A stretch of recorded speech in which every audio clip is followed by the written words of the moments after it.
Sim, pá, estão sempre e a mão de obra lá é baratíssima de cortar. E, portanto, desde que tem que ser 3 ou 4 características. Quando eu digo que não rejeito nada, à partida não tenho preconceitos, não vou rejeitar, vou ouvir. Mas tem que ter 3 ou 4 características. Tem um produto que tem algum valor acrescentado diferenciador do que é feito lá. Segundo, tem uma empresa que já esteja minimamente internacionalizada, pode vender algumas coisas para a Espanha ou assim, mas normalmente nós não fazemos nada com uma empresa que nunca exportou ou que nunca teve nenhum contacto internacional. Porquê? Porque não estão habituados a perceber que vender para o Congo vai ser diferente do que vender para Guimarães. Não é? É preciso perceber que os ciclos são diferentes, porque volta à mesma história. Vamos supor que há uma fábrica X em Braga, não é? Ali à volta de Braga toda a gente o conhece. Aquilo já era do avô dele. Ele sai com o Mercedes, dá ali uma volta, vai à tasca do não sei quê, paga a conta ao fim do mês porque toda a gente o conhece, mandam-lhe a conta para a fábrica. Os clientes já eram os clientes do avô dele e, portanto, são fábricas que haviam encomendas e que têm uma relação muito geográfica de influência.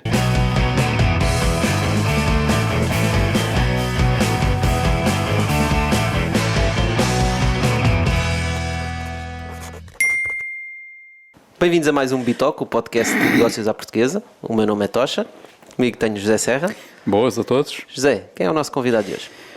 Hoje temos um convidado com percurso de empreendedorismo muito interessante. Um exemplo de quando o nosso caminho na vida é certo, seja o que for, não há miles que nos separem dele. Nem uma, nem 1000, quanto mais 5000. Depois de uma carreira estável e realizada, aos 44 anos, o Pedro decide que quer criar a sua própria empresa. Com todos os receios que esta decisão representa, imagino eu, arriscou e hoje tem 5000 miles, que vamos ficar a conhecer melhor. Temos hoje connosco o Pedro Hipólito. Olá José. Pedro. Olá Tocha. Pedro, olha, muito obrigado por teres vindo. Muito gosto, obrigado. Olha, tu começaste a tua carreira numa consultora. Antes disso comecei na Telecel, que foi a empresa que lançou os telemóveis cá em Portugal. Ok. A professora da Vodafone. Mais tarde é que fiz consultoria na McKinsey. Tu formaste em gestão, não foi? A Economia. Economia? A Economia não na acerta-me Católica. hoje. Foi. Estudei Economia na Católica. E depois, na altura que eu acabei o curso, ainda havia muita tendência de as pessoas irem para a consultoria, para as consultoras de topo ou para bancos de investimento, mas eu percebi que os telemóveis estavam a arrancar. Eu acabei o curso no ano em que se lançaram os telemóveis pré-pagos em Portugal. Ok. E então fiz diferente dos meus colegas e fui trabalhar em telecomunicações móveis na precursora da Vodafone de Portugal, que chamava-se Telecel na altura. Porquê que foste para a Telecel? Porque achavas que os telemóveis iam estar na berra, acreditavas naquilo? Sim, eu queria algo que fosse moderno, não me estava a ver ir para a banca de investimento ou para uma coisa muito clássica. E portanto achei que naquela altura era tecnologia de ponta, eram as startups de grande crescimento, eram as operadoras móveis, estavam mesmo a começar e apareceu-me uma oportunidade de ir para o gabinete do presidente, portanto que ele tinha visão global sobre a empresa e aproveitei. Como é que te aparece uma oportunidade dessas? Eu julgo que foi só por eu procurar um caminho diferente. Okay. Muitas pessoas faziam o caminho da banca de investimento, das Boston Consulting Groups, das grandes consultoras. Como eu fui para uma coisa um bocadinho diferente, claro que toda a gente que fosse de engenharias eletrotécnicas e telecomunicações já queria aquilo, mas malta de economia era um bocadinho ao lado. E portanto, como fiz essa escolha, o gabinete do presidente da Telecel estava a contratar e pronto, fui selecionado. Boa. E como é que foi essa tua experiência? Gostei muito, era uma startup em crescimento rápido, tínhamos acesso a tudo, tínhamos acesso quer na própria Telecel, quer depois na Portugal Telecom, em negociações, portanto foi o meu primeiro contacto com a gestão de alto nível, foi isso. Mas o que é que tu fazias exatamente? Eu fazia negociação de leased lines, portanto os operadores para funcionarem têm que alugar circuitos de telecomunicações, que é um backbone que já existe nos países, não é? E, por exemplo, a Telecel alugava esses circuitos a outros operadores e eu fazia a negociação desse aluguer. Quer dizer, depois aquilo torna-se uma rotina, mas no princípio é preciso desenvolver uma estratégia para otimizar preços. E a estratégia basicamente quando está no início, não é? Ninguém te conhece como operador, não é? Sim, e tens poucas outras hipóteses para ir comprar no outro lado, não é? E portanto tens uma grande vulnerabilidade do que se chama do incumbente, não é? Que pode tentar travar o crescimento de um novo operador fazendo overcharging naquela infraestrutura. E, portanto, o que é que tínhamos que fazer? Tínhamos que comparar aquilo com o caso de outros países e ter um sistema de negociação que causasse pressão ao outro lado. Ok. Qual foi a maior dificuldade que tiveste nessa função? Ou seja, porque no fundo é o que tu estavas a dizer, é uma empresa que é entrante no mercado, não é? Onde já há um incumbente, que é dominante, que obviamente está sob pressão para permitir que outros também entrem, não é? Mas de qualquer das formas há sempre uma pressão muito elevada para que as coisas não avancem tão rápido quanto seria desejável, não é? Sim. Eu tive 2 desafios. Um foi mais de aprendizagem, que foi mesmo técnicas negociais. E que, portanto, nós íamos negociar, por exemplo, na altura com a administração da Portugal Telecom e tínhamos que ter alavancas para pressionar o outro lado. E isso, o CEO da Vodafone, na Telecel, era o António Carrapatoso, e ele era um excelente negociador e ensinou-me vários truques que funcionavam.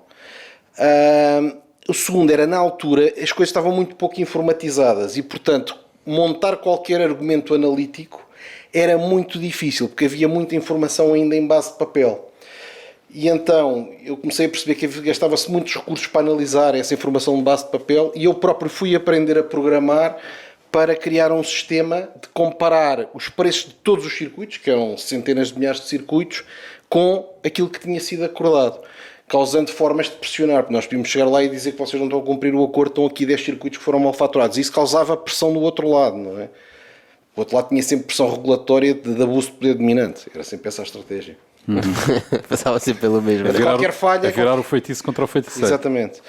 Mas foi isso. Foi uma experiência rápida. Estive lá 2 anos, depois fui fazer o MBA. Foste fazer o MBA e depois sim foste para a consultora? Depois fui para a McKinsey, sim. O que é que foste fazer na McKinsey? Na McKinsey entrei como consultor associado. O primeiro projeto foi em telecomunicações, porque quer dizer, era natural. A bagagem que trazias, não é? Exatamente. Mas a partir daí mudou tudo, não é? Depois tive 4 anos na McKinsey, passa logo a ser uma carreira de alto nível quando se faz essa transição. Como assim, uma carreira de alto? Porque a McKinsey é a consultora mais prestigiada, não é? E, portanto, tens relações com presidentes de bancos, com presidentes da Portugal Telecom, com presidentes da EDP, com bancos internacionais.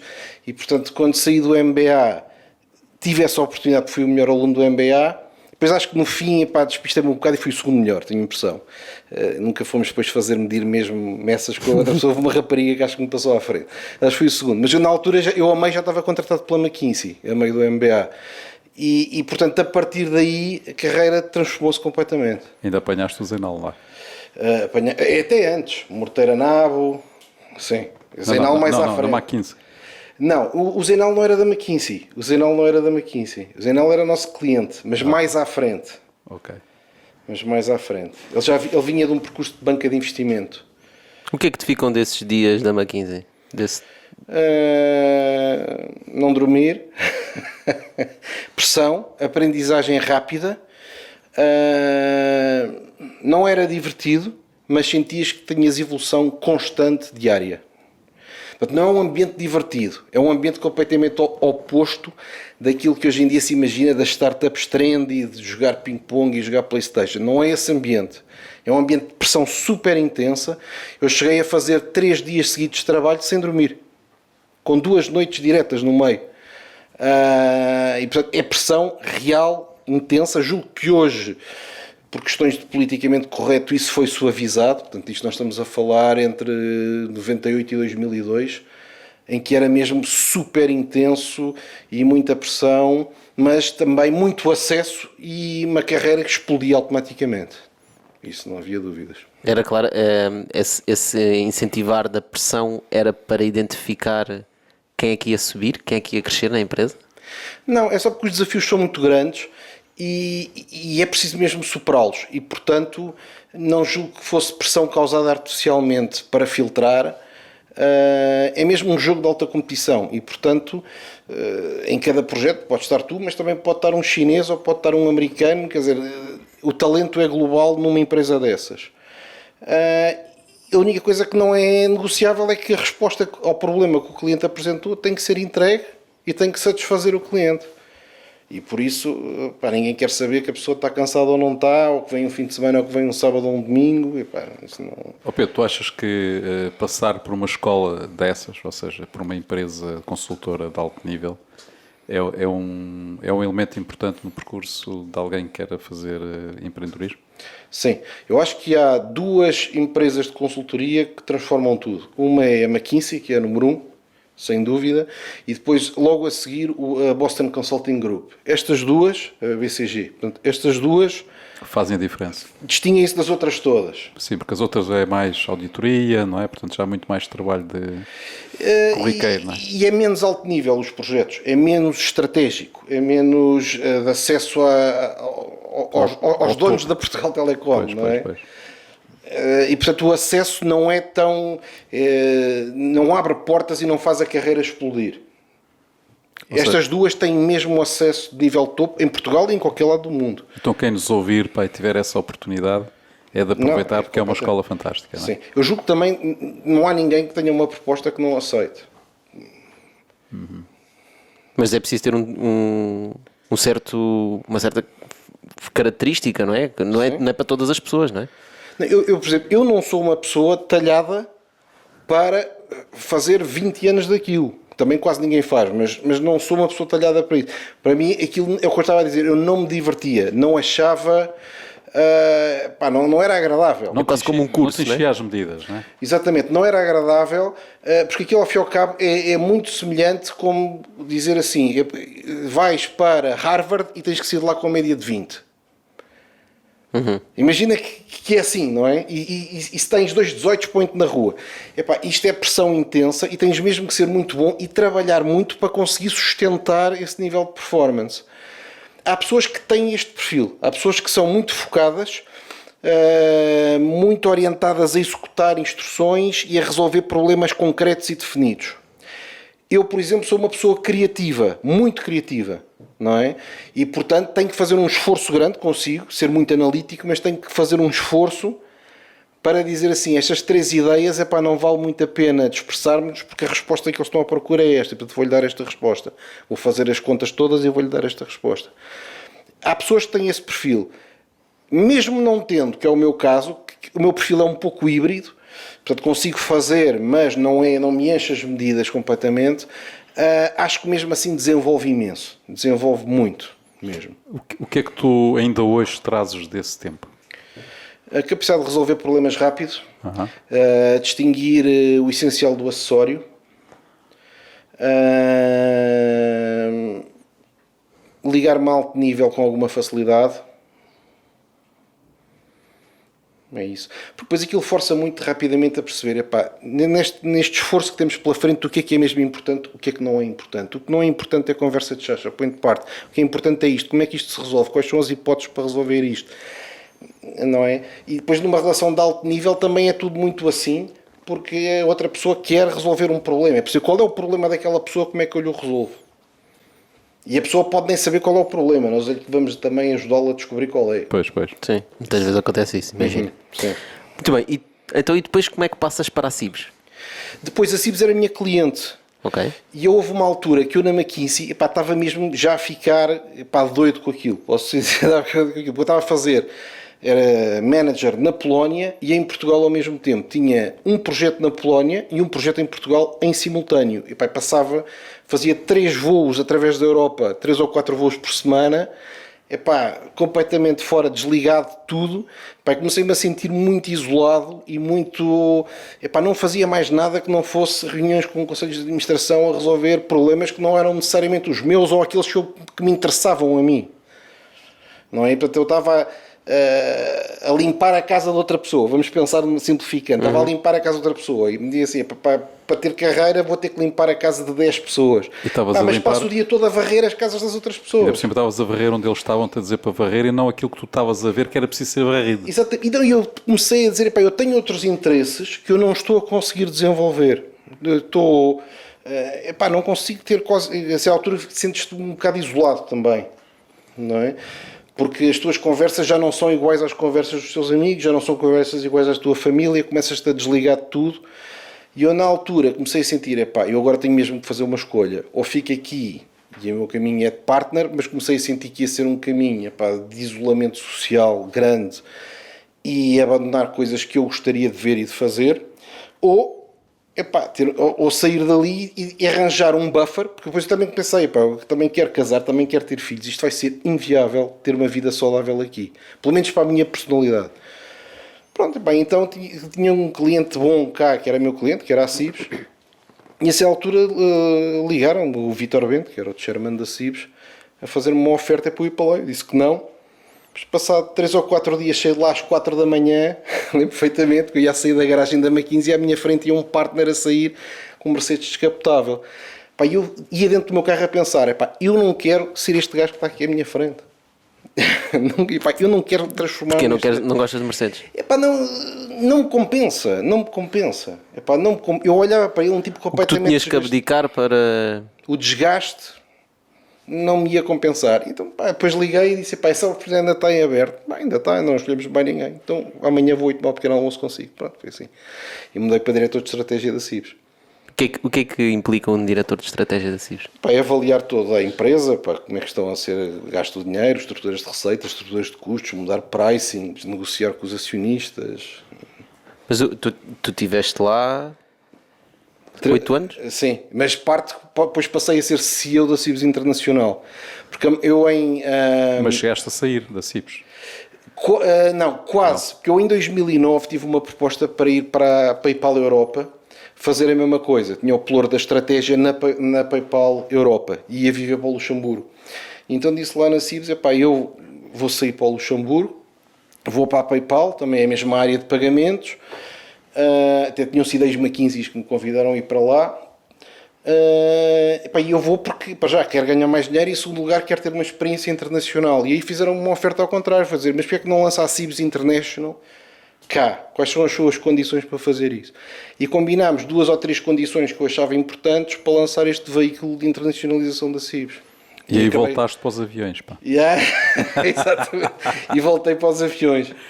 Sim, porque eu nasci em Moçambique e portanto a minha vida desde cedo começou com uma viagem de Moçambique para Portugal. Não é? Certo.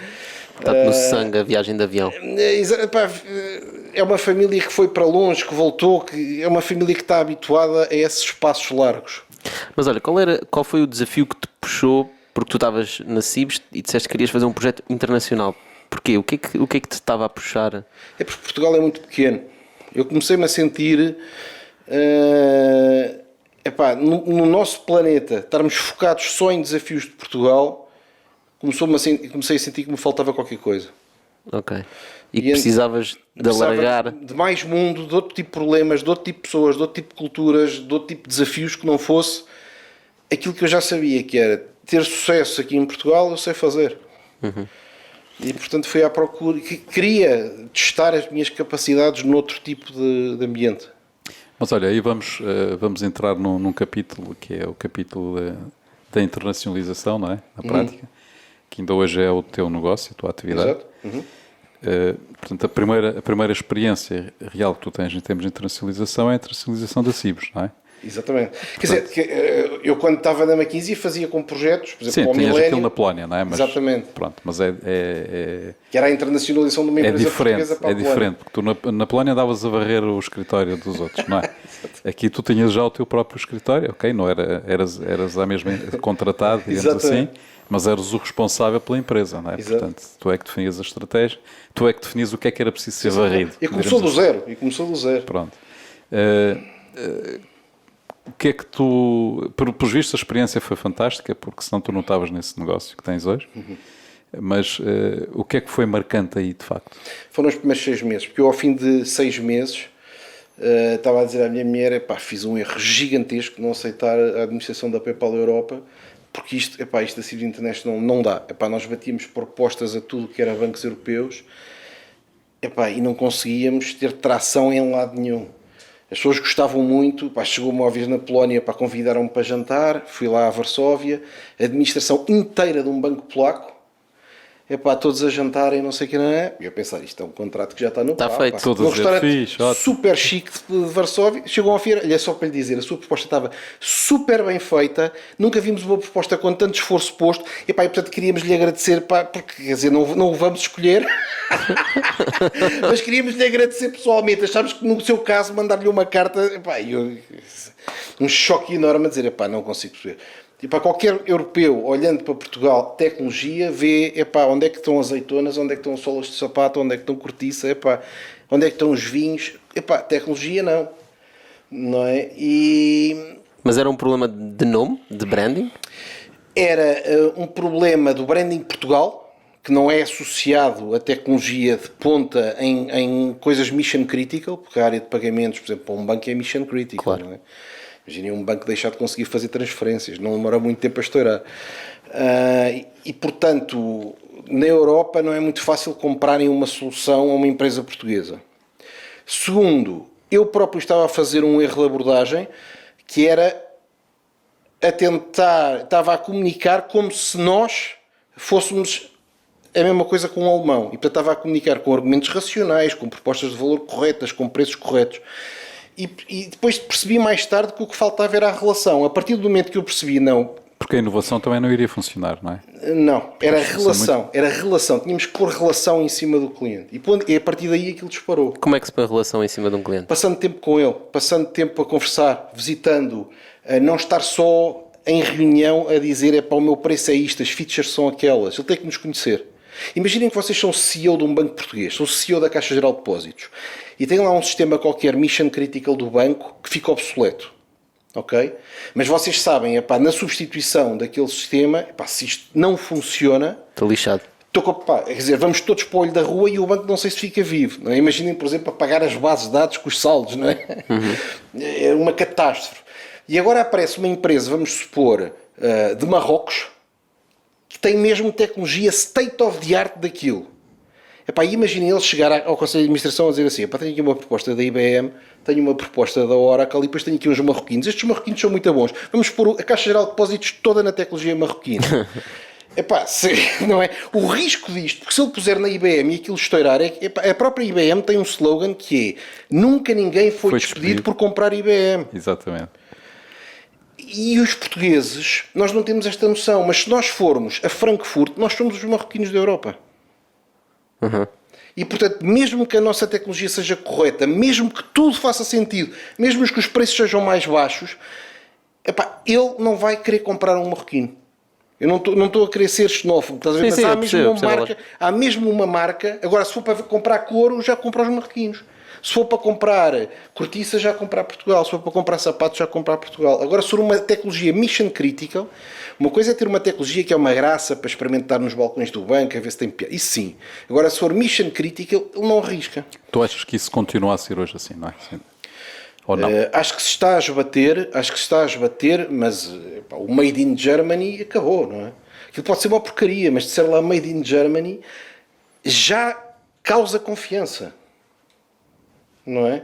Eu acho que uma das coisas que acontece em Portugal é que não tem uma missão clara de qual é que são os setores económicos em que nós queremos ser líderes. Não é? É isso que eu te ia perguntar. O que é que nós podemos fazer como país? Ou... Não, para mudar isso. Um país não é muito diferente de uma empresa gigante. E tem que ter coisas que sabe fazer e coisas que não sabe fazer. Não é? Se nós formos à Suíça e nos falarem em chocolates, faz sentido, não é? Se falarem em banca, faz sentido. Se falarem em relógios, faz sentido, não é? Nós conseguimos perceber aquilo. Agora, se me disserem que é uma fábrica suíça de presuntos, os presuntos da Suíça, não consigo perceber porque é um presunto da Suíça, não é? Presuntos é da Ibéria, não é? E, portanto, nós temos que conseguir escolher. Nós não conseguimos ser bons a tudo. Mas isso significa que nós só podemos vender sapatos, azeitonas, vinho e não tem que cortiça? ser esses, mas temos que saber escolher.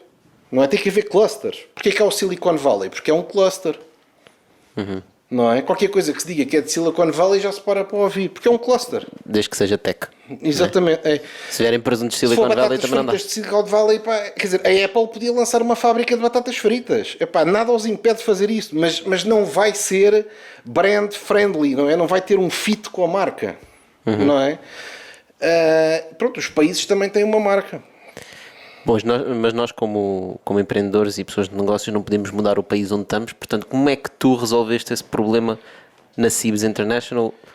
Criando relação? Maneiras. Sim, uma é criar relação. Acho que a relação esbate-se imenso. Uma coisa é dizer assim, há um marroquino que veio aqui falar de umas coisas. Outra coisa é dizer aqui, não, veio cá o senhor Mustafa, não sei o quê, que é um tipo super influente em Marrocos, é dono de 2 bancos, estudou em França, é um tipo educadíssimo e sabe exatamente o que é que está a fazer. Fez um doutoramento no MIT e agora tem uma solução. Isto já não é um marroquino, já passou a ser um marroquino, Mustafa. um marroquino bem- Exatamente. E, portanto, criar a relação muda mesmo muito. Criar a relação, dar tempo à outra pessoa, não assumir que a outra pessoa tem que escolher só com base em critérios racionais, mas perceber que é uma pessoa e precisa de tempo para nos conhecer. Portanto, isso foi uma das coisas que eu mudei, foi... Não vale a pena chegar a uma sala de reuniões, pôr aquilo em cima da mesa, dizer os preços são estes, as features são estas, estão aqui as garantias, faço uma demo, já viu que está a funcionar, vamos assinar. Porque ele vai é para andar para trás. É preciso pôr muito tempo na relação, dar-vos-nos a Mas como é que tu conhecer. pões tempo numa relação? Chegas lá e dizes, olha, vamos tomar um café, né? Vamos jantar fora, vamos ver um jogo de futebol, vamos... não sei o que é que ele gosta, não é? Também temos que perceber o que é que a outra pessoa gosta. Vamos sair à noite, vamos encontrar coisas que a outra pessoa gosta e vamos perceber que nós é que estamos a entrar em casa dele. E portanto temos que perceber o que é que ele gosta, o que é que ele quer fazer e passar tempo a fazer essas coisas com ele, até que ele nos conhece e já nos distingue de outros preconceitos que possa ter. Isso foi uma. A segunda é escolher países onde aquilo que nós levamos faz a diferença. Portanto, é diferente entrar dentro da Europa na Bulgária ou entrar na Europa na Alemanha. É diferente. Não é? Nós na Bulgária entramos com algum ascendente. E, portanto, escolher países onde precisam de nós. Não é? Quando precisam de nós, somos bem recebidos. Se não precisarem de nós, estamos a ocupar o tempo deles. Sim, mas isso é um bocadinho aquilo que já estavas a dizer, não é? Se cá na Bulgária não tem essa identificação com Portugal como sendo um país que está em Marrocos, não é? Portanto, ou seja, que está em África. Exatamente. Porque eles próprios já entraram depois de nós para a União Europeia, portanto, É isso que eu estou a dizer. vêm-nos com algum ascendente, porque nós já tivemos, Exatamente. já somos irmãos mais velhos, não é? É isso. E portanto, podemos levar alguma sofisticação que eles ainda não têm. Não é? Se formos para Munique, claro, não está a ver porque é que nós estamos ali a falar com claro, ele. até porque ele tem uma empregada que é portuguesa, não é? Exatamente. Uma empregada doméstica. Sim, exatamente. E, portanto, demora muito mais tempo a ele conseguir distinguir o Pedro Hipólito do preconceito que ele tinha. Não é? Porque é preciso fazer essa separação. Então, às tantas, a Cibes mudou os mercados. Estavas a dizer que no início Mudámos estavas a a ter... estratégia comercial, portanto, no sentido de passarmos muito mais tempo nesses mercados, instalarmos, verdadeiramente convivermos com as pessoas. E segundo, procurarmos perceber qual é o preconceito no sentido de conceito prévio, não é? Qual é o conceito que aquela pessoa tem quando olhar para uma empresa portuguesa de tecnologia. E agora vamos escolher mercados onde nos parece que conseguimos entrar de uma forma suave. Mas estamos sempre a falar da Europa, não é? Europa e África. E África, ok. Exatamente. O que nós fizemos foi em Europa de Leste, Polónia, Roménia, Bulgária, Grécia e África, Angola, Moçambique, Nigéria Angola, Moçambique e Argélia. Portanto, mas esses países africanos já foram escolhidos, alguns pela língua, pelo aquilo que eu estou a ver, não é? Portanto, afinidade cultural, não é? Nigéria e Argélia, nem por isso. Sim, Argélia foi um pouco porque os argelinos, apesar de tudo, têm muito respeito por Portugal. Não é pela língua, mas eles têm muito respeito natural por Portugal. Porque, aliás, toda a Península Ibérica era território mouro, não é? Portanto, antes do Afonso Henriques, isto era tudo a mesma coisa. Nós chegamos à Argélia e encontramos coisas que eles dizem que são típicas da Argélia e que nós reconhecemos como típicas de Portugal. Certo. Exatamente iguais. Certo. Que têm 1000 anos de história, não é? A Nigéria foi diferente. A Nigéria foi mais uma questão oportunística. Nós percebemos que havia um concurso. Vieram pessoas de muito alto nível da Nigéria visitar a Cibes e eu, nessa altura, tenho uma intuição rápida que aquilo é uma oportunidade grande e tínhamos competidores em 20 países, empresas enormes. Mas eu, de facto, já tinha nesse momento o tema da relação muito na minha cabeça e disse, isto é mesmo importante, isto vai fazer a diferença, eu vou dedicar tudo o que tenho à relação com estas pessoas. Tipo um First Bank, uma coisa assim, não? Mas tudo. Mais do que First Banks. Já vi ali a marca à entrada, uma marca que reconheci. Conhece? Sim. Ok, interessante. Olha, Pedro, e depois a Nigéria é um mercado gigantesco, não é? Sim. Depois eu aí ganhei muita atração na Nigéria. Depois aí ganhei muita atração na Nigéria, comecei a tornar um amigo de governadores, do Banco Central, governadores de Estados, ministros. Portanto, ganhei de facto muita atração e já nunca parei. E foi isso. E ainda por cima tens um apego especial à África, porque tu nasceste lá, não é? Exatamente. E tenho muita facilidade. Tenho mesmo muita facilidade em desenvolver relações de negócio. Aliás, eu tenho a impressão que nesses países a relação de negócio, o negócio só se faz com relações, de facto, não é? Sim. Porque é a questão da confiança. Não é só aí, na China ou na Rússia é a mesma coisa, não é? Portanto, Sim. E as pessoas são mais abertas a construir esse tipo de relação, não é? São. E as amizades muitas vezes são muito mais profundas do que na Europa também. São verdadeiras amizades. Eu posso dizer que há nigerianos que é quase como se fossem da minha família. Andaram com os meus filhos ao colo, mais do que portugueses. Relações mesmo de grande intimidade. Isso é muito interessante. Sim. De estar em casa deles, eles poderem estar de chinelos e de tronco nu, não é? E depois, 2 horas antes, viste um tipo que parecia o governador do Banco Central de Inglaterra, não é? E quando se ganha essa intimidade, depois os negócios desenvolvem-se. Oh Pedro, mas entretanto uma pessoa chega aos 44 anos, não é? Já tem uma vida estável, não é? Há muitos tipos com 44 anos já começam a pensar na reforma. Sim. Dificilmente alguém os move de qualquer sítio, não é? Portanto, já acham que estão no declínio de carreira ou de vida, ou sei lá o que mais. E, portanto, não é muito normal um fulano com 44 anos estar à frente de uma instituição internacional, portanto, com liberdade de movimento total, com liberdade de definição estratégica e implementação e bem-sucedido, não é? Até podia ter isso tudo e ser mal-sucedido, e diz assim, não é isto que eu quero afinal. Não foi bem, não é isto que eu quero. A questão é a seguinte, a Cibs International, quando era um embrião, era irrelevante para o grupo Cibs. E, portanto, tinha muita latitude estratégica. E a personalidade do próprio grupo Cibs, que é uma empresa semi-cooperativa, portanto, muito de otimização de custos, de qualidade de serviço. Sim, mas não é pertence a todos os bancos, não é? Exatamente, não é uma empresa de crescimento explosivo. O mais importante para o banco é preço baixo e qualidade top. É isto que o banco quer. Portanto, não haja apagões, não haja avarias, uptime altíssimo, é isto que eles querem. Enquanto a Cibs International era um embrião, tinha pouca fricção com este ambiente, não é? Quando se começou a tornar relevante dentro do grupo Cibs, eu percebi que aquilo que nós tínhamos era bem sucedido. Também percebi que era possível pegar na Cibs International e multiplicá-la por 10. Era possível. Só que não era possível com aquela estrutura acionista.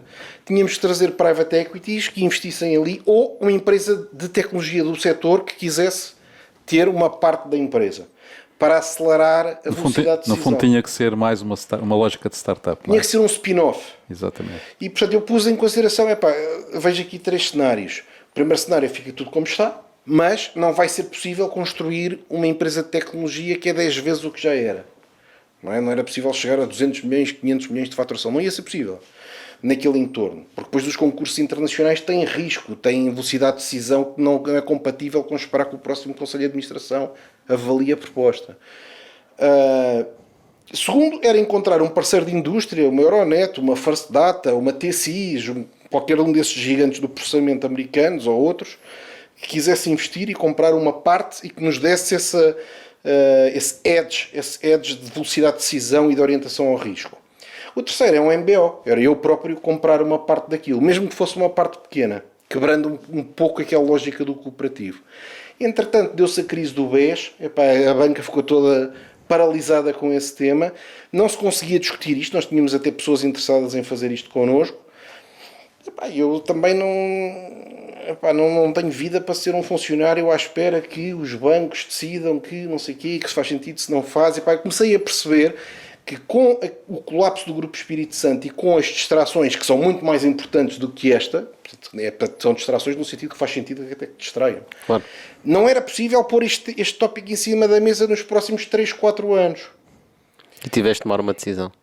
Exatamente. E, portanto, percebi que não era aquilo que eu queria fazer. Há uma frase da minha mãe que me marca muito, que a minha mãe diz muitas vezes, que é: não sei por onde vou, sei que não vou por aí. Quando há hipóteses, fazemos isto ou fazemos aquilo, não sei por onde vou, sei que não vou por aí. E eu percebi que não ia ficar 4 anos à espera de uma discussão destas. Não era viável para mim emocionalmente e em termos de me sentir força realizado. Estar 3 ou 4 anos a gerir uma coisa a crescer a 5% ao ano à espera de daqui a uns tempos, por mais dinheiro que eu ganhasse e de boa qualidade de vida que a família tinha, Epá, não é isso. Epá, não sei qual é a alternativa, mas sei que esta não é. Pronto, e a tua alternativa foi, por aquilo que eu estou a perceber, foi uma análise estratégica daquilo que tu sabias fazer, não é? Aquilo em que tu eras efetivamente forte. Exato. E apostaste nisso. Sim, porque eu naquela altura, como eu já estava a considerar fazer um MBO, já estava a pensar comprar parte da Cibs International eu próprio, não é? E, portanto, eu na altura já ponderava ter risco de empreendedorismo. E, portanto, disse, se este caminho não for viável, que outras opções é que pode haver? E, bem, achei, posso fazer exatamente a mesma coisa, até foram uns amigos meus que me sugeriram, assim, mas isso é exatamente... Comprares essa ou fazeres uma do zero, a diferença são 5 anos de diferença. Portanto, tens essa hipótese de fazer uma coisa do zero se quiseres arriscar. Depois eu comecei a pensar e disse, pá, vou fazer. Só que, em vez de ser só pagamentos, é aberto a qualquer setor. Pois, na altura já tinhas criado a Nigeria-Portugal Friendship and Business. Sim, já era cônsul honorário antes, da Nigéria. Sim. enquanto estavas na Cibs, não é? Sim. E, portanto, a 5000 Miles foi... É uma evolução natural. É uma evolução natural disso tudo. Eu já era cônsul da... Isto é a barriga a empurrar o microfone. Pá. É o que se chama empurrar com a barriga. Exatamente, literalmente. Literalmente. Eu sou super assumido nestas coisas. Sim, portanto, eu sabia que em Portugal tinha contactos relevantes. Na Nigéria ainda tinha mais do que em Portugal. Já era cônsul de Portugal na Nigéria. Já era o presidente da Associação Nigéria-Portugal. Tinha esse track record todo e, portanto, pá, não foi difícil arrancar. Então, como é que tu descreves a 5000? Quando a criaste, qual era a tua ideia? O que é que tu A minha querias ideia fazer? é a mesma que ainda vi agora hoje, não é? Que era, vou criar uma empresa em Portugal e outra na Nigéria. E esta ligação entre a empresa portuguesa e a empresa nigeriana vai ser uma ponte da Europa para a África, para levar todo o tipo de empresas, produtos e projetos para capturar oportunidades naquele território. Todo o tipo, qualquer área? Qualquer área. Quer dizer, Então vai desde a nós, cortiça, vinho, tech? Sim, de vez em quando rejeitamos. A nossa maior área é a tecnologia. O que nós temos mais sucesso até agora, de longe, é áreas tecnológicas. Mas não rejeitamos oportunidades nenhumas. Salvo raríssimas exceções. Puseram-nos no outro dia tentarmos fazer um negócio com paletes. Vender paletes é impossível porque eles lá cortam uma árvore, metem 3 pregos paletes o quê? Elas de madeira? E as paletes crescem, não é? Sim, estão sempre e a mão de obra lá é baratíssima de cortar. Portanto, desde que tem que ser 3 ou 4 características. Quando eu digo que não rejeito nada, é à partida, não tenho preconceitos, não vou rejeitar, vou ouvir. Mas tem que ter 3 ou 4 características. Tem um produto que tem algum valor acrescentado diferenciador do que é feito lá. Segundo, tem uma empresa que já esteja minimamente internacionalizada, pode vender algumas coisas para a Espanha ou assim, mas normalmente nós não fazemos nada com uma empresa que nunca exportou ou que nunca teve nenhum contacto internacional. Sim, porquê? Porque não estão habituados a perceber que vender para o Congo vai ser diferente do que vender para Guimarães. Não é? É preciso perceber que os ciclos são diferentes, porque volta à mesma história. Vamos supor que há uma fábrica X em Braga, não é? Ali à volta de Braga toda a gente o conhece. Aquilo já era do avô dele. Ele sai com o Mercedes, dá ali uma volta, vai à tasca do não sei quê, paga a conta ao fim do mês porque toda a gente o conhece, mandam-lhe a conta para a fábrica. Os clientes já eram os clientes do avô dele e, portanto, são fábricas que haviam encomendas e que têm uma relação muito geográfica de influência. É preciso perceber que quando chegar ao Congo ninguém quer saber quem ele é. Uhum. Toda a relevância social esvai-se, não é? Num primeiro momento, toda a relevância...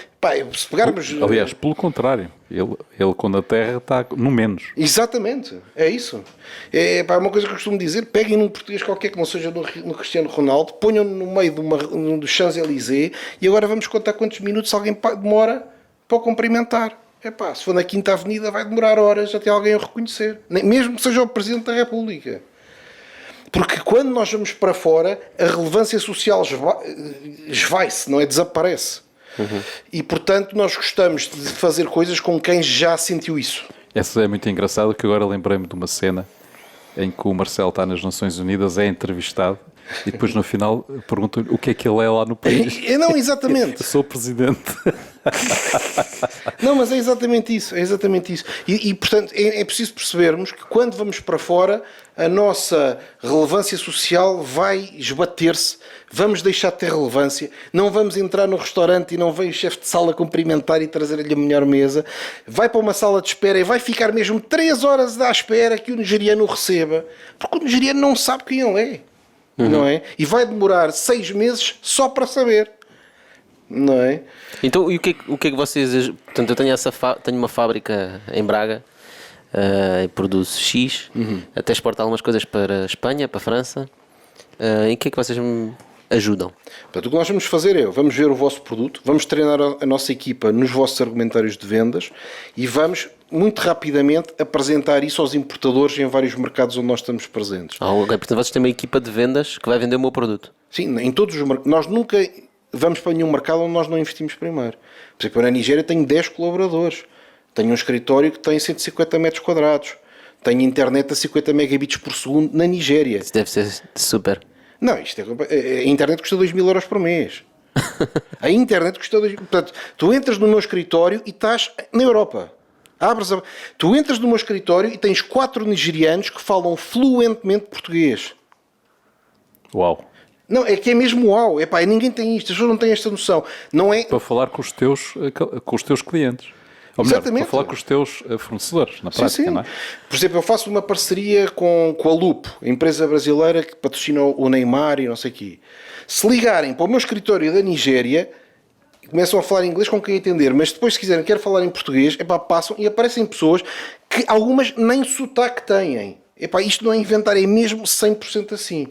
E, portanto, conseguem fazer videocalls com a internet rapidíssima, um ambiente completamente clean, tudo equipado Apple, tudo treinado, tem carros, tem capacidade de comunicar como se nós estivéssemos lá. E, portanto, eliminamos a distância. E se ligar para a África do Sul, é exatamente igual. Ligam para a África do Sul, aparece um tipo a falar em português. Não é?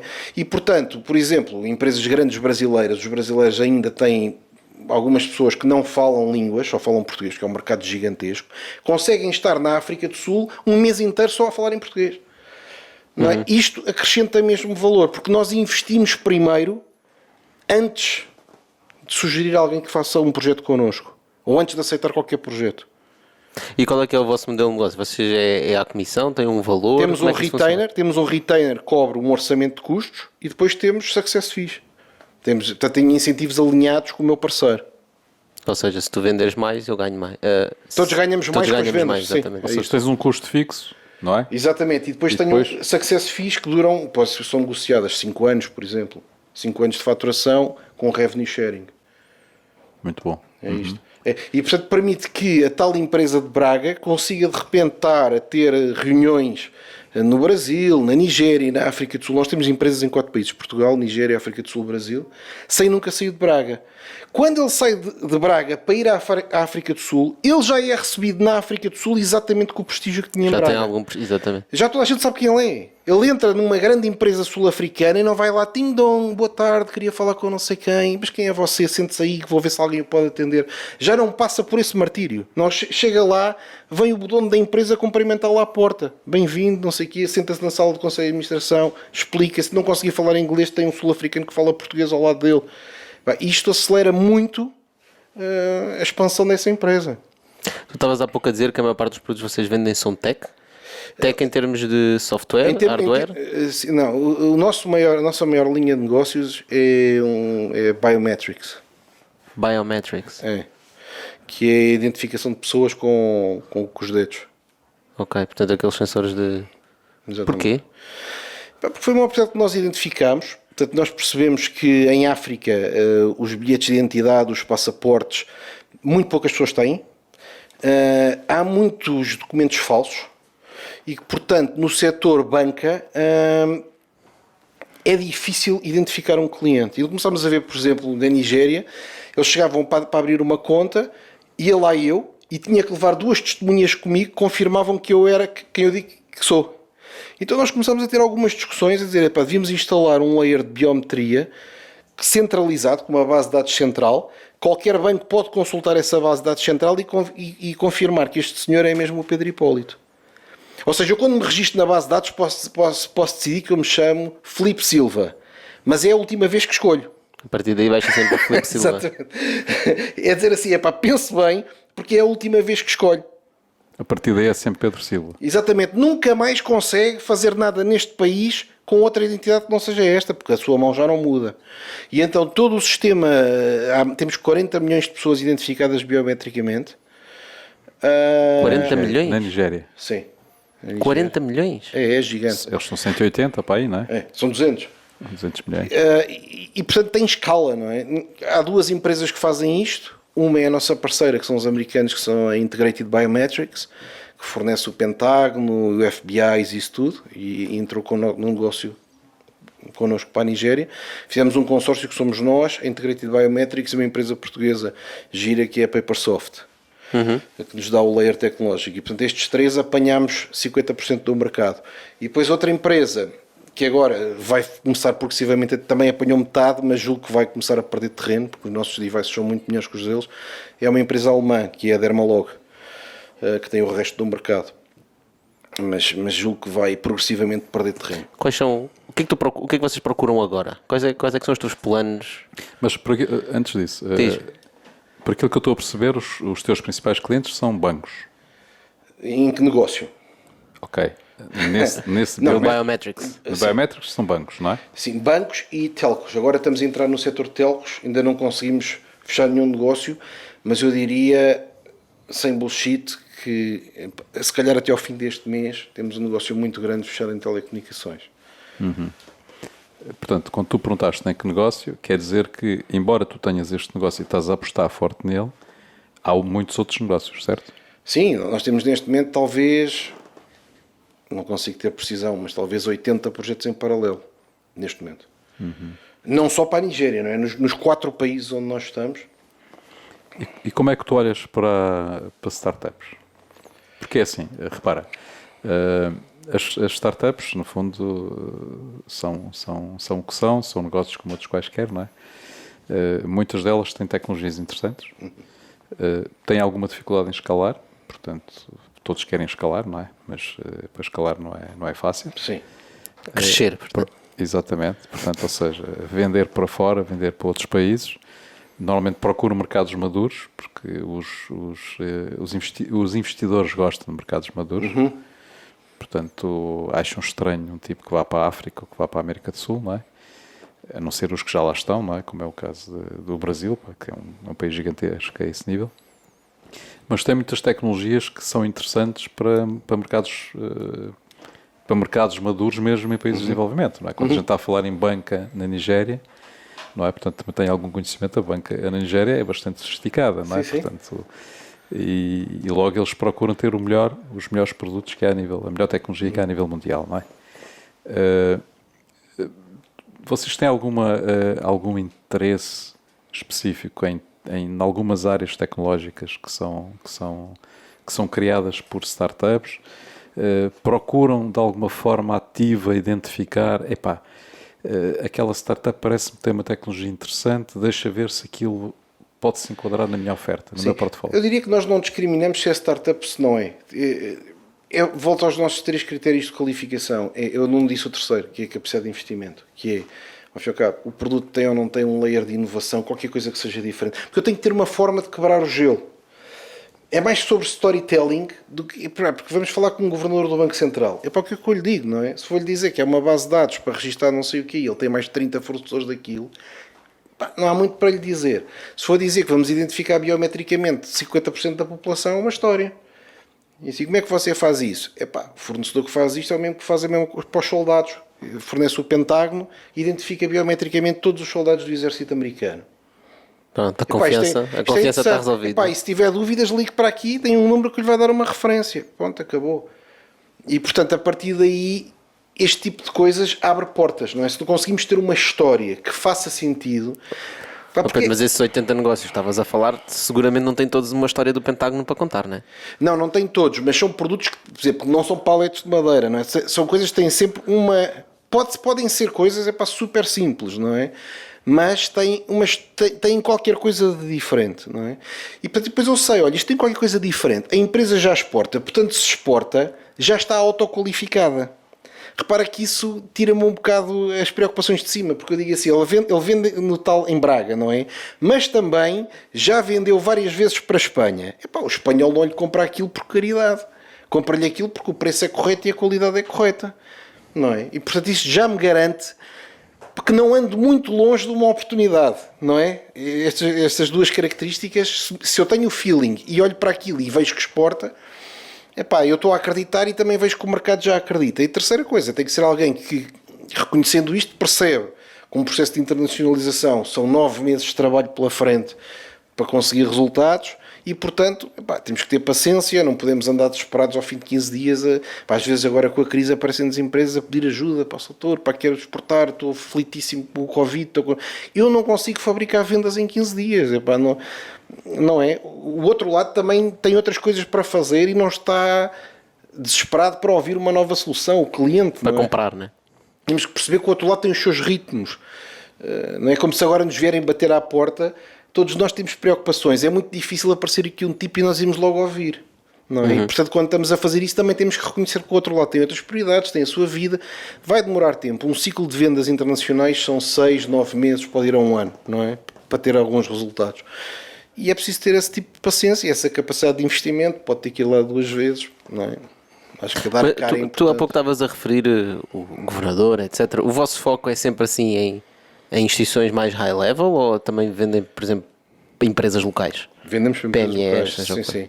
Vendemos para empresas Mas locais. a vossa equipa... O high level é mais pelo volume, pela capacidade de aquisição e também pela segurança que dá, não é? Sim. Até porque o high level não é muito escalável, não é? Porque eu não posso... Para ir lá vender todos os meses uma coisa diferente. Está bom, olha, agora queria-lhe mostrar mais não sei o quê. Pô, tipo assim, altura dia, pá, tenha paciência. Já o recebi 2 vezes. E, portanto, nós temos que escolher muito bem quais são os projetos que vamos tentar entrar por cima e quais são os projetos que entramos num processo normalíssimo de encontrar importadores, distribuidores, cadeias de distribuição. E os projetos... É normalmente Portugal, África, Brasil, África ou... Qual é que é a triangulação que existe aqui? Projetos de exportação são de Portugal ou do Brasil para os outros, não é? Ao fim e ao cabo, isto é quase matemático. O nosso número de combinações, em teoria, é 4 pontos, cada um deles pode se relacionar para outros 13, portanto temos 12 combinações. Sim, mas o que é que se vai trazer da Nigéria para Portugal? Não, aí é ao contrário, é investimento. Investimento da Nigéria em Portugal? Exatamente, porque, quer dizer, ao fim e ao cabo o que há? Nós temos tecnologia, produtos e know-how na Europa e no Brasil e temos liquidez, capital, capacidade de investimento nos países africanos. E, portanto, é possível ter 2 fluxos. Ok. Não é? E costumam trabalhar esse movimento? Sim, é menos normal, mas quando acontece também é maior. Claro. E no Brasil imagino que já dê... No Brasil nós ainda estamos só a fazer, nós chamamos Origination ou Destination, portanto, estamos só a fazer Origination, portanto sair do Brasil e estamos a bater muito o canal. Brasil-Portugal é natural, é inevitável, mas tem muito sucesso na África do Sul as empresas brasileiras, porque são empresas muito grandes, as empresas brasileiras são gigantescas. Sim, é quando se fala de setores industriais, setor mineiro, sim, etc. Empresas com $1 bilhão de faturação é normal. Quer dizer, perguntarem para quantos funcionários têm, temos 5 mil empregados, isto é normal, não é? Em Portugal, para 5 mil empregados, não há assim muitas empresas. E tem algum sucesso na África do Sul. Ainda hoje temos mais uma confirmação de uma transação fechada Brasil para a África do Sul. Mas pronto, no Brasil ainda estamos só a fazer Origination, mas tenho a certeza que também vai ter Destination, também vai ter produtos de outros sítios irem para lá. Portanto, Pedro, no fundo o que vocês estão a fazer estão a resolver o problema que muitas empresas têm em termos de internacionalização, que é conhecimento do mercado, conhecimento das pessoas locais e a geração de confiança, não é? Portanto, ou seja, o que vocês trabalham é a confiança do mercado local, não é? E a partir daí tem um canal aberto para poder apresentar soluções e serviços ou produtos, não é? Que sejam interessantes para esse mercado, não é? E fazemos isso colocando infraestrutura de negócios. Cada vocês são facilitadores na prática, não é? É.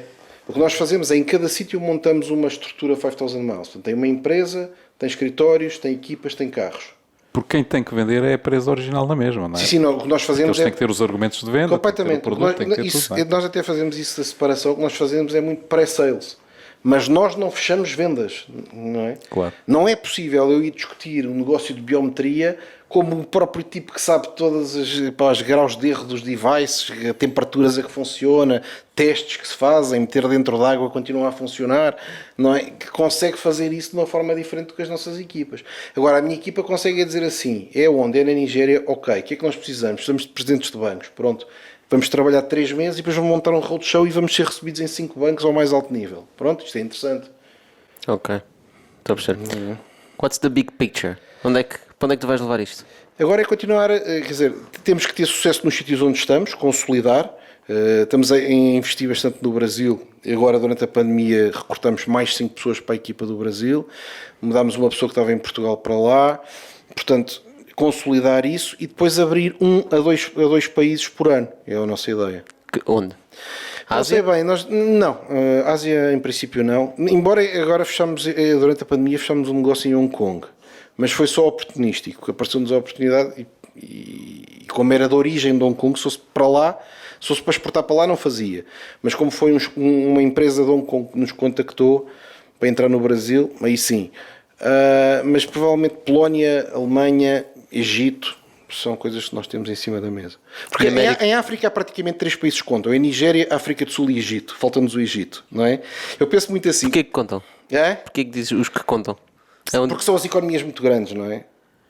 A nossa estratégia, eu posso contar em 1 minuto a estratégia. Claro. É o seguinte. Quais são os pontos que nós consideramos que são inabaláveis? A globalização é imparável. Nós achamos isto. A globalização é imparável. Quer dizer, as pessoas cada vez viajam mais, cada vez mais se relacionam no estrangeiro. Isto é um ponto que é imparável. Depois, na Europa, Portugal é o país mais próximo da África e das Américas. Portanto, faz sentido estar em Portugal. Em África, quais são as economias grandes? São 3, estamos em 2. Nigéria e África do Sul, falta o Egito.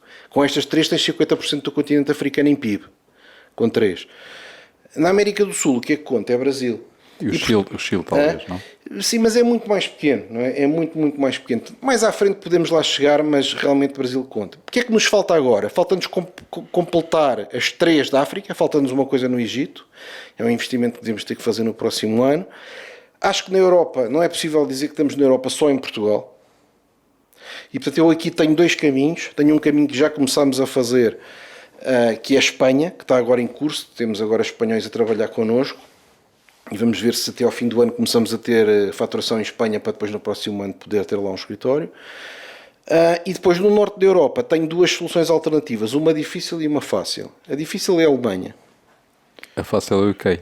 Não, a fácil para mim era a Polónia. E portanto é provável que tenham este plano B. Nós sabemos que queremos chegar à Alemanha. Não sabemos se vamos a partir de Portugal ou se vamos a partir da Polónia. Porque estamos outra vez naquele jogo em que há resistências fortíssimas. Numa empresa portuguesa ligar para a Alemanha é o desprezo completo. Uhum.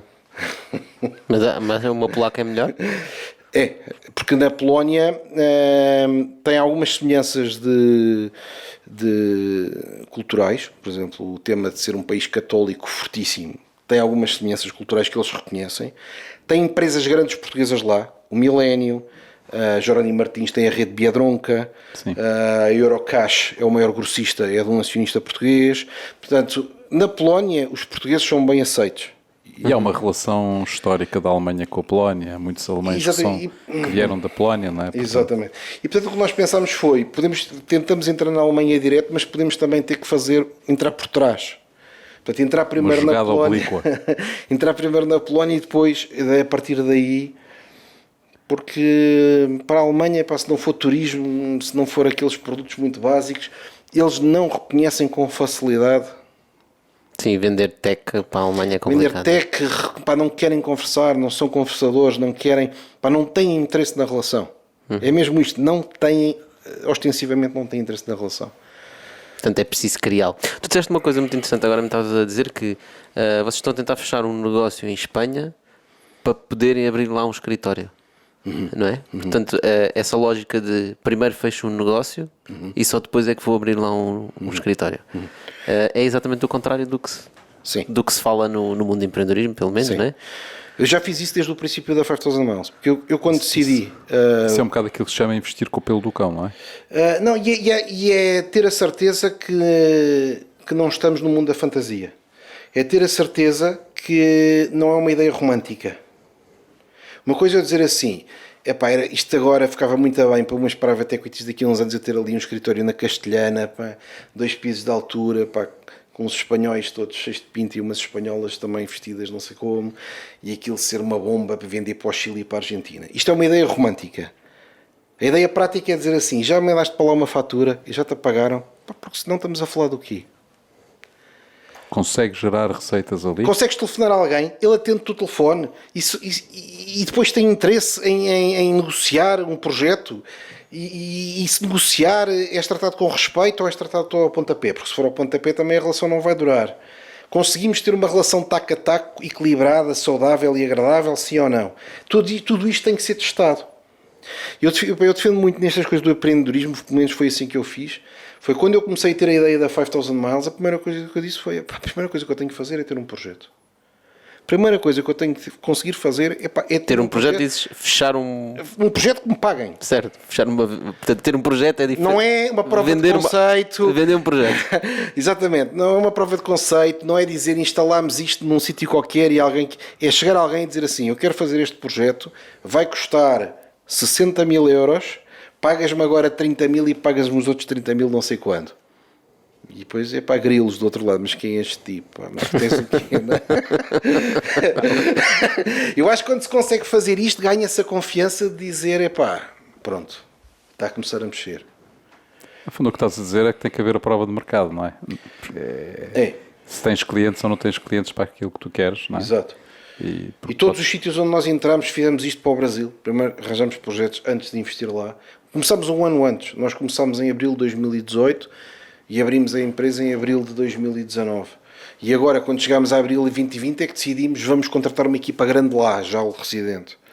Mas há uma coisa que me mete um bocadinho de confusão, Pedro, que é o seguinte: se tu crias e baseias os negócios na relação que vão sendo criados com as pessoas, não é? E com os mercados, tu terás muita dificuldade em ir buscar qualquer tipo de produto, não é? Porque, no fundo, tu vais criar um networking com determinadas características, não é? Em determinadas áreas de negócio. Uhum. E, portanto, se calhar quando tu vais olhar para os produtos que possas, no fundo, vender, não é? Ou propor a esse mercado, tens de ter em conta aquele networking que tu tens, não é?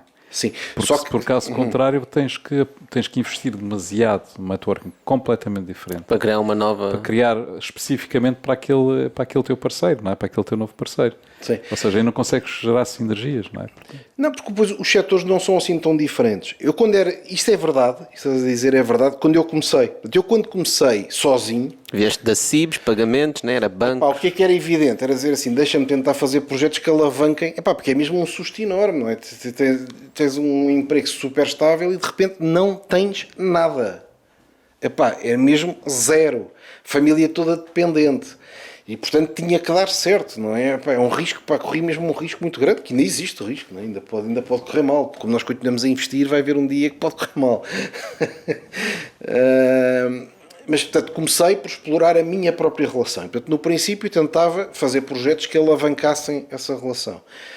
Agora, temos 60 pessoas envolvidas na empresa e, portanto... Precisas de outra escala, é isso? E há outras relações. Eu posso dizer, dos 80 projetos que nós temos em curso, talvez, não chega a 100, mas diria que andará entre 70 e 90, os projetos que temos em curso agora, geridos por mim pessoalmente.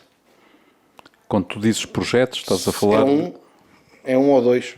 Quando estás a falar em projetos, estás a falar em potenciais negócios para fechar, é isso? Sim, processo de expansão de um negócio. Processo de expansão, é isso? Sim. Então são coisas diferentes, ou seja, são, no fundo é parcerias que tu tens para vender. Exato, certo? É isso. Ok. Então são produtos diferentes.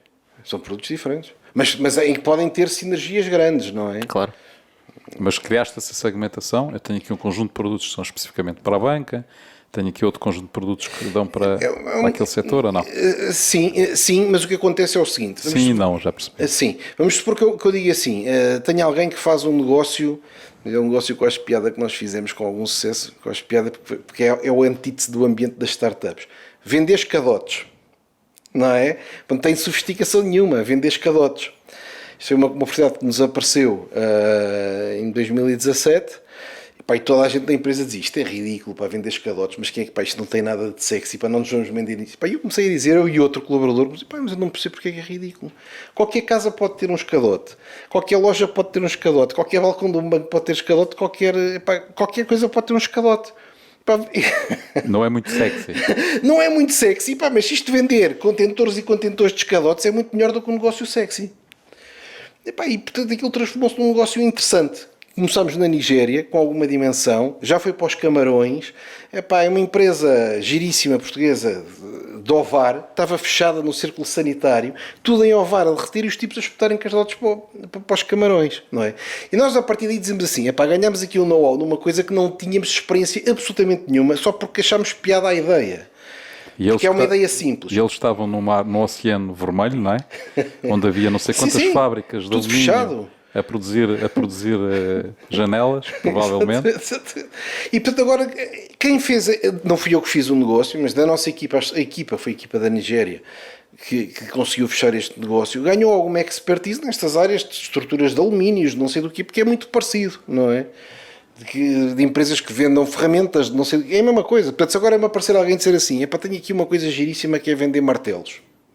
Tu já tens a rede. Eu vou dizer assim, mas esses martelos você exporta para onde? Exporto para Angola, exporto para Espanha, exporto para a França. Portanto, isso é competitivo com produtos chineses. Sim, é competitivo. É melhor, um bocadinho mais caro, mas não é tão mais caro que a pessoa não prefira isto a uns chineses. Pronto. Eu agora estou a dizer assim, pergunta lá aos tipos que compram escadotes e que também já devem vender parafusos e outras coisas que não querem martelos. E, portanto, não tem que ser uma especialização muito fina. Há um bocado de setores, não é? Quem compra fruta pode comprar legumes, não é? Quem compra escadotes pode comprar bancos de cozinha. Quem compra tecnologia biométrica pode comprar bases de dados, não é? Portanto, há áreas de influência, não é? Interessante. Portanto, respondendo à tua pergunta, sim, existem esses clusters, mas não têm medo de arriscar em coisas novas. Sim, E nós é estamos assim sempre a mesmo que tem que ser. experimentar produtos novos, em vários países, acho que é assim que tem que ser, exato. Olha, Pedro, isto é o Bitoque e nós no Bitoque temos uma frigideira. Já estamos aqui no final e, portanto, gostava que escolhesse aqui um ingrediente da nossa frigideira. Cor laranja, que é a cor da empresa. Podes abrir. É giro. Tens aí uma pergunta, lê a pergunta e responde. O que dirias ao teu eu de há 15 anos atrás? Portanto, 15 anos estávamos na Cibes. Sim, diria uma coisa que só percebi há muito pouco tempo, mesmo há muito pouco tempo, que é, dá atenção que pode estar a sentir tédio. Eu nunca pedi, eu acho que sofri de tédio a vida toda sem perceber que sofria. Então, E só agora é que eu percebi isso e que aceito isso. Porque eu, quando era miúdo, se calhar tinha conversas com outros miúdos que não me interessavam nada. Mas como toda a gente achava interessante a conversa, eu ficava a ouvir a conversa e tentava participar. Imagina que alguém estava a dizer, o Benfica perdeu com não sei quem do Real de Madrid. E aquilo para mim interessava-me 30 segundos, mas depois já percebi que perdeu. E as pessoas podiam estar 2 horas a falar daquilo e criava-se um ambiente de entusiasmo à volta que eu não sentia. Mas era capaz de acompanhar a conversa. Se calhar ter desafios profissionais que estavam mais do que feitos, mais do que superados. Mas como toda a gente dizia assim, salário fantástico, sucesso de não sei o quê, vou-me deixando andar. Sem nunca perceber que eu, no fundo, Estavas-te borrifando para aquilo. e tinha 10% de tédio, tinha a minha cabeça com layerzinho de tédio. E quando é que eu percebi isto? Foi quando estivemos fechados em casa por causa dos teletrabalhos, dos Covid e não sei o quê, e que eu percebi este layer de 10% de tédio está a subir e já está a 30%. Mas é a mesma coisa que eu sempre senti a vida toda. Eu gosto de conversas interessantes, eu preciso estar entusiasmado. como é que resolves isso hoje? Porque assumo exatamente como sou. Se não tiver o mínimo interesse, digo, não tenho o mínimo interesse. Se tiver interesse por 30 segundos e perder, digo assim, já gostei de falar, mas não consigo continuar a falar sobre isto. E quero fazer as coisas que eu realmente gosto e que eu realmente me interessam e que me divertem e que me entusiasmam. Gosto de aprender, gosto de ver coisas novas. Não tenho muito interesse em ficar a olhar para uma coisa Pedro, aprendeste a dizer não. Isso não me interessa. Cortar. Sim. Aprendi mais do que isso. Aprendi a perceber que não me interessa. Porque a questão é... Não, mas tu podia não te interessar, Mas eu próprio e nem sequer continuavas com o tédio. Sim, mas eu não percebia que não me interessava. Sim, sim, sim. O que eu estou a tentar dizer é como o ambiente à volta se entusiasmava com aquela questão, seja qual fosse de ou uma conversa ou o que fosse, pá, está tudo entusiasmado. Eu passei um bocado a vida toda a tentar esticar mais uma hora de uma coisa que já não me estava a interessar. Sim, sim, nem te apercebias que não. Exatamente, pá, e portanto sentia um ligeiro tédio sem o reconhecer. Hoje em dia consigo imediatamente dizer assim, pá, isto é um tédio, não aguento mais falar sobre o Covid, sobre o que for, não é? E hoje falamos sobre isso. Ainda hoje disse essa frase ao almoço. É pá, e portanto não me arrastam. Estou aqui numa conversa agradável convosco, estou entusiasmado. Mas há muitas que não me interessam. Porque não são suficientemente desafiantes, não são suficientemente entusiasmantes. E depois nós desenvolvemos sintomas de tédio que não reconhecemos que são tédio. Portanto, o que eu diria há 15 anos atrás é: observa-te a ti próprio. Esses gajos adoram isso, mas tu não adoras. É pá, reconhece que não adoras. Até podes não dizer que não. Por isso é que eu digo que não é bem eu aprender a dizer que não. Se quiseres, ficas lá, por exemplo, uma questão de relação. Não é? Ficas lá por causa de uma questão de relação. Mas reconhece que aquilo para ti já é tédio. Certo. Olha, acho que é uma excelente ideia para terminarmos este podcast. Pedro, já. E desejar-te zero de tédio. Exatamente. Certo, Certo, até para não tédio. começar tédio. Olha, Pedro, muito obrigado por teres vindo, foi muito interessante. Tocha, estou certo que os nossos ouvintes hoje sentiram zero de tédio. Não podem ter sentido tédio. Já agora, o Pedro é muito ativo nas redes sociais, portanto, se quiserem, Pedro Hipólito. Acho que Pedro Ferreira Hipólito no Instagram. praticamente em todas as Sim, redes em tudo. sociais. Estás no Tudo. TikTok Sim, sim. também? Cuidado com o Trump. Obrigado, pessoal. Voltamos para a semana. Obrigado.